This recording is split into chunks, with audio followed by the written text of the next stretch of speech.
તાપી જિલ્લાના સોનગઢ તાલુકાના માંડળ ગામે કાર્યરત ટોલ પ્લાઝાના સંચાલકો દ્વારા ટોલ નાકાથી 20 કિમીના એરિયામાં આવતા વિસ્તારના વાહન ચાલકો પાસે ટોલ ફ્રી વસૂલ કરવામાં આવે છે.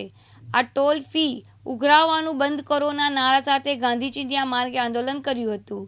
ત્યારે બળનો પ્રયોગ કરી પોલીસ આંદોલનકારીઓને અટકાયત કરી હતી. માંડળ ટોલ નાકાને લઈ સ્થાનિકો માટે ટોલ મુક્તિને લઈ અવારનવાર સ્થાનિકો અને આદિવાસી નેતાઓ દ્વારા અનેકવાર ટોલને લઈને બબાલ થતી હતી. તેમ છતાં ટોલ મેનેજર ચૌહાણ દ્વારા આ અંગે લેખિત બાંહેધરી પણ આપવામાં આવી હતી. તેમ છતાં પણ સ્થાનિકે ટોલ મુક્તિ ન આપતા મુખ્ય આગેવાનોએ સોનગઢ બંધનું એલાન આપ્યું હતું, જેથી આજરોજ સોનગઢ સજ્જડ બંધ રહ્યું હતું અને લોકટોળા ટોલનાકા ઉપર સ્વયંભૂ ઉમટી પડ્યા હતા.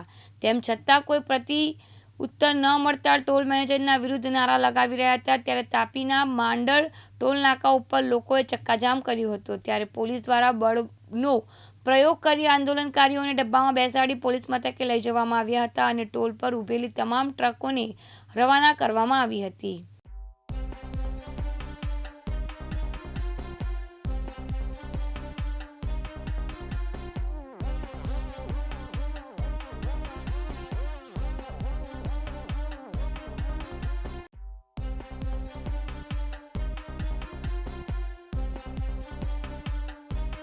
जब्बर पठान, दिव्यांग न्यूज़, तापी।